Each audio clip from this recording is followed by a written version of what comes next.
नमस्कार, good morning, सत श्री अकाल सभी दोस्तों को। ये मेरे फ्रेंड हैं पंडित जी, आज इनके साथ ही ब्लॉग कर रहा हूँ। तो आज का ब्लॉग हम शुरू करते हैं और आपको आज हम दिखाते हैं कुछ मेरे दोस्त हैं। एक तो दोस्त पंडित जी हैं, इनसे मिल लीजिए। पंडित जी की भी एक स्टोरी है। पंडित जी एक्चुअली सलूकी ब्रीड के डॉग हैं और इनको एक रेंजर साहब जो वन विभाग में थे वो लेके आए थे इनको पालने के लिए। तो हुआ ये कि ये 10-15 दिन उनके यहाँ रहे, फिर इनकी तबीयत बहुत ज़्यादा ख़राब हो गई और ये मतलब मरने के कगार पे आ गए पंडित जी। तो पंडित जी को फिर रेंजर साहब ने सोचा हम किसी को दे दें जहाँ से ये बच सके। तो क्योंकि मैं डॉक्टर हूँ तो पंडित जी के मालिक ने मुझे बुलाया और पूछा, डॉक्टर साहब को आप कुछ इलाज कर सकते हैं? तो हालांकि मैं एनिमल का कोई डॉक्टर नहीं हूँ, मैं इंसानों का डॉक्टर हूँ। तो फिर मैंने कहा ठीक है आप ले आइए। फिर मैं पहले भी डॉग वॉग पालता रहता था। मैंने फिर कहा कि ठीक है हमको दे दीजिए। मैं इसको लेके आया, इसको दिया निप्पल से, लेकिन मैं लेके आया दूध इसको दिया निप्पल से, लेकिन ये दूध नहीं दिया। और उसके बाद फिर मैंने इसको एक एनिमल डॉक्टर से बात करके इंजेक्शन लगाया, तो ये दूध पीने लगा। और फिर पंडित जी फाइनली इतने बड़े हो गए, काफ़ी बड़े डॉग हैं। आइए मैं इंट्रोड्यूस करता हूँ आपको। ये हैं पंडित जी, और पंडित जी काफ़ी अच्छे हैं, काफ़ी रिलायबल हैं और एक गार्ड डॉग की तरह हैं, बहुत अच्छे हैं।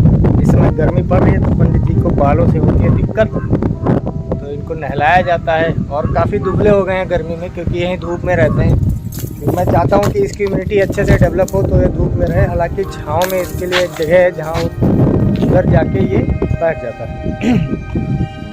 तो ब्लॉग में दूसरा जो चेहरा दिख रहा है ये हमारे एक फ्रेंड हैं, हमारे गाँव के ही, जो मेरे सुख दुख हर समय के साथी हैं और लगभग सब कुछ जानते हैं मेरे बारे में। बाबा जी नमस्कार, ब्लॉग में सबको नमस्कार कर लीजिए। तो इनको हम लोग बाबा जी कहते हैं। तो दोस्त, कल जैसे कि हमने बात किया था कि कक्षा 8 तक की कहानी मैंने बता दी थी आपको, और अब आज बताते हैं कि 9th में क्या हुआ। कक्षा 8 तक की पढ़ाई ठीक ठाक चली। उसके बाद फिर हुआ यूँ कि बाबा जी आ जाइए हुआ यूँ कि फिर मेरे घर वालों ने सोचा उस स्कूल में जहाँ मैं पढ़ता था वहाँ पे टीचर्स चले गए। मतलब वहाँ जो टीचर पढ़ाते थे उन लोगों का कुछ लोग सरकारी नौकरी पा गए और कुछ अलग ज्वाइन कर लिए, तो वो सब वहाँ से चले गए। तो स्कूल की हालत थोड़ी हो गई ख़राब। तो मेरे घर वालों ने सोचा कि 9th आ गया है, अब 10th आने वाला है, तो इसको कहीं अलग कर दिया जाए किसी दूसरे स्कूल में। फिर घर से ही लगभग 8 से 10 किलोमीटर दूर यहाँ इटिया थोक एक बाज़ार है, वहाँ पर एक विद्यालय है, बाल विद्या मंदिर। उसके एक बहुत ही अच्छे प्रिंसिपल हुआ करते थे, श्री लक्ष्मण शरण मौर्य जी। वहाँ पे मेरा एडमिशन कराया गया। तो पहले वहाँ हुआ इंट्रेंस टेस्ट को मैं पास कर गया, और उसके बाद जब मैं वहाँ पहुँचा तो दोस्तों वहाँ क्लास में जाने के बाद पता चला, तो मैं क्या होता था कि मेरे घर वाले भी कहते रहते थे कि जाना तो तेज़ लड़कों के साथ बैठना, मतलब जो पढ़ने लिखने में अच्छे होने के साथ बैठना उठना। फिर मैं वहाँ पहुँचा तो क्लास में बात किया कि भाई सबसे अच्छा पढ़ने वढ़ने में कौन है, तो पता चला कि वहाँ पे तो लड़कियों का साम्राज्य, मतलब जो अच्छे ब्रिलियंट स्टूडेंट में वहाँ पे लड़कियों का साम्राज्य था। पूरी तरह से 3 लड़कियाँ पूरे क्लास में 1st, 2nd, 3rd लाइन से आ जाती थी, बाकी लड़कों का नंबर 4 से शुरू होता था। अब ये बहुत बड़ी दिक्कत थी। लेकिन वहाँ पे ये उस स्कूल में एक प्रॉब्लम थी, वहाँ पे ट्यूशन कल्चर पूरी तरह से हावी हो चुका था। मतलब जो भी लोग ट्यूशन लेते थे उनका नंबर बहुत अच्छा आता था, वो पढ़ने में भी अच्छे रहते थे, उनका सिलेबस भी कंप्लीट कराया जाता था। लेकिन इस ट्यूशन कल्चर को, क्योंकि मैं पहले बताया कि मैं कोई ट्यूशन नहीं लेता था, तो अब मैं टेस्ट वेस्ट में उनकी बराबरी तो नहीं कर पा रहा, क्योंकि ट्यूशन में उनको पहले ही टीचर बता देते थे कि ऐसी चीज़ें पूछ जाएंगी और ऐसे पढ़ना है। वो लोग पढ़ते भी थे, ये नो डाउट। रुक्मणी जायसवाल, प्रियंका चौरसिया और नेहा चौरसिया पढ़ने में भी अच्छे थे और बहुत मेहनत भी करते थे। मैं भी मेहनत करता था, लेकिन उनकी बराबरी नहीं कर पाया। ट्यूशन कल्चर की वजह से भी बहुत कुछ हुआ, क्योंकि वो लोगों का मैथ वैथ पहले ही गर्मी की छुट्टियों में पूरा वो लोग तैयार करके रखते थे। थोड़ा रिच फैमिली से वो लोग बिलोंग करते थे, तो उनका मैथ वैथ सब पूरा तैयार रहता था। अब वहाँ पर दोस्तों मैं 9th में, नया स्कूल था तो मैं वहाँ पे गया, एडजस्ट नहीं हो पाया, क्योंकि ट्यूशन कल्चर की वजह से मैंने बताया ना काफ़ी दिक्कतें हुई। तो क्लास में टीचर्स उतने अच्छा नहीं पढ़ाते थे जितना वो ट्यूशन में पढ़ाते थे, और 9th ही बेसिक्स होता है। तो जो मेरे फ्रेंड यहाँ पे 9th वाइन्थ के स्टूडेंट हैं वो जाने कि 9th में आपको मेहनत करना है। अब वहाँ पे मैं मेहनत नहीं कर पाया और मैं किसी तरह प्रमोटेड पास हुआ। हालांकि मैं चैलेंज करने गया था वहाँ पे, लेकिन मैं वहाँ पे प्रमोटेड पास हुआ 9th में। अब मेरी हिम्मत नहीं पड़ रही थी कि मैं उस मार्कशीट को अपने घर पे लेकर आऊँ। अब मार्कशीट हाथ में आ गई तो अपने दोस्त से जुगाड़ लगाया, उसको पूछा कि यार इसमें ये जो प्रमोटेड लिखा है इसको किसी तरह से हम लोग मिटा दें और कुछ नया लिख दें। प्रयास किया गया, बचपना था उस समय, लेकिन कुछ ऐसा कर नहीं पाए। इंक्रोमर एक ऐसी केमिकल आती थी जिससे हम मिटा सकते थे। ये सब सोचे होचे बात हुई, लेकिन हम लोग मिटाए नहीं और लास्ट में लेके आए मार्कशीट किसी तरह घर पे दिए। मार्कशीट घर पे दिए। अब पिताजी ने कहा कि अब तुम्हारी पढ़ाई बंद हो जाएगी, तुम प्रमोटेड और मोटेड होने लगे, अब पढ़ने के लायक नहीं रहे।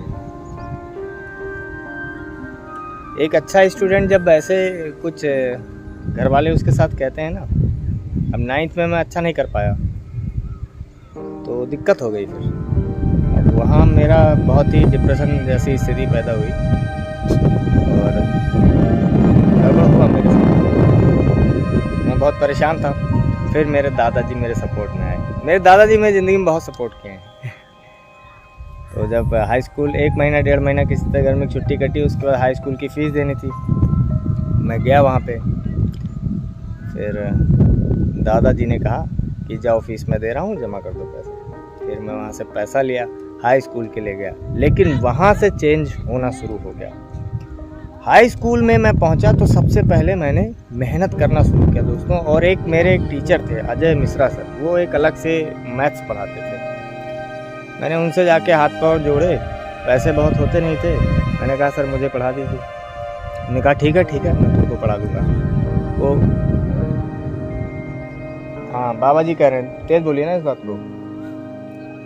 अजय मिश्रा जी आज भी फ्री में ट्यूशन दे रहे हैं। तेज़ बोलिए। रेगुलर। हाँ तेज़ बताइए।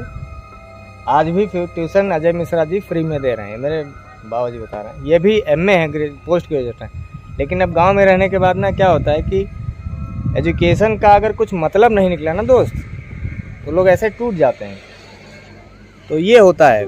मैं ये नहीं बताना चाह रहा, मैं आपको कुछ एजुकेशन हुई। अब यहाँ पे गांव में लोग जैसा पढ़ पाते थे वैसा पढ़े, जितना पढ़ पाते थे उन्होंने पढ़ाई।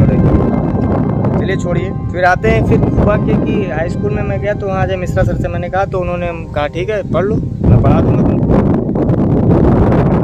जब मैं इसके आगे कुछ बताऊँ इससे पहले मैं दिखा रहा हूँ। लड़के देखिए बकरियाँ चरा रहे हैं।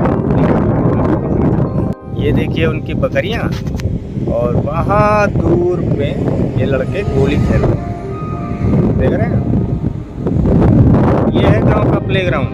ये आज भी ऐसे गोली लड़के खेलते हैं। भारत अभी भी भारत है।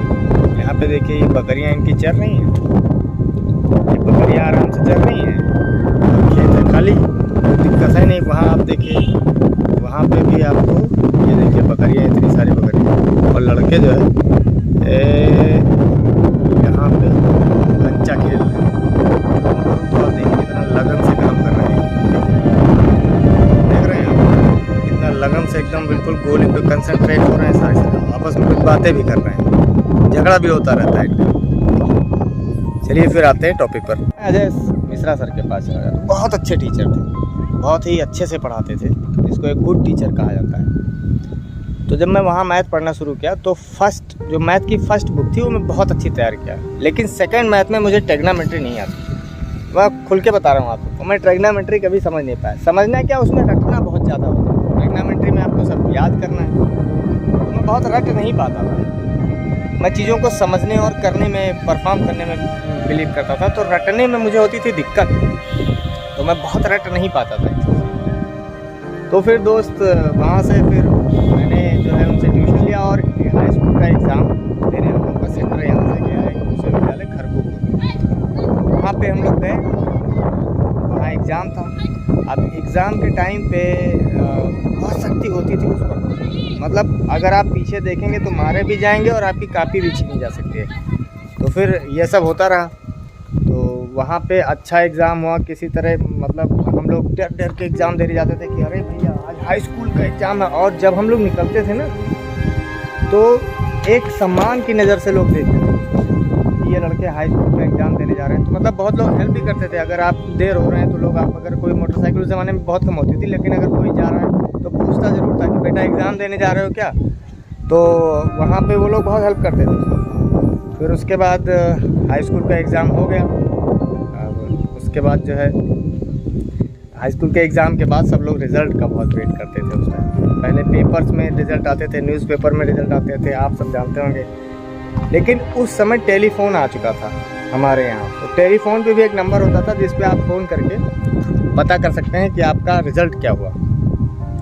तो मेरे पिताजी मेरे रिज़ल्ट को लेके बहुत उत्साहित थे। वो टाइम मुझे याद है कि पिताजी उस दिन शाम को कहीं बलरामपुर यहाँ से 15 किलोमीटर दूर जाके उन्होंने उस नंबर पर फ़ोन किया और पता चला कि मैं फर्स्ट डिवीज़न पास हो गया। नंबर भी पता चला और शाम को मैं बहुत जल्दी मिठाई उठाई भी लाए थे। और वो मतलब इतना जल्दी से वही पिताजी हैं जिनको मैं इतना डरता था और जिनको मैं सोचता था कि मुझे प्यार कम करते हैं। लेकिन वो जो घटना हुई वहाँ से मुझे पता चला कि मुझे पापा बहुत प्यार करते हैं और मुझे सफल होते देखना चाहते हैं। फिर जब घुसे तो वो इतना जल्दी बता रहे थे कि अरे तू फर्स्ट डिवीज़न पास हो गया कि वो दरवाजे में लड़ गए। वो सीन मुझे आज भी याद है। ये होती है अभिभावकों की सच्चाई। वो बोलें ना बोलें लेकिन आपको जानना चाहिए। आप समझ सकते हैं तो आप समझ जाइए इन सब चीज़ों से। तो हाई स्कूल में फर्स्ट डिवीज़न पास हो गया और अब शुरू होनी थी मेन कहानी। तो उस मेन कहानी पे हम चर्चा किसी और दिन करेंगे। आज के इस ब्लॉग में अभी मेरा एक पेशेंट आ चुका है। मैं ब्लॉगिंग कर रहा हूँ, वो बार बार वेट कर रहा है, वहाँ से देख रहा है मुझे। तो आप देख सकते हैं वो वहाँ पे खड़ा हुआ है उनका। तो अभी आज ब्लॉग यहीं तक, बने रहिएगा। चैनल को सब्सक्राइब करिए, वीडियो को लाइक करिए और फिर मैं आपको अपनी कहानी बताता चलूँगा कि किस प्रकार मैं डॉक्टर बना और क्या क्या हुआ, उसमें क्या क्या ट्रेजेडी हुई। अभी तो आपको 9th की ही पता चली है, लेकिन इसके आगे ट्रेजेडी अब बहुत सारी होगी। तो आपको मैं अपने कॉलेज लाइफ की बहुत सारी बातें शेयर करूँगा। तो बने रहिएगा ब्लॉग पे, चैनल को सब्सक्राइब करिए, वीडियो को लाइक करिए। तब तक सभी को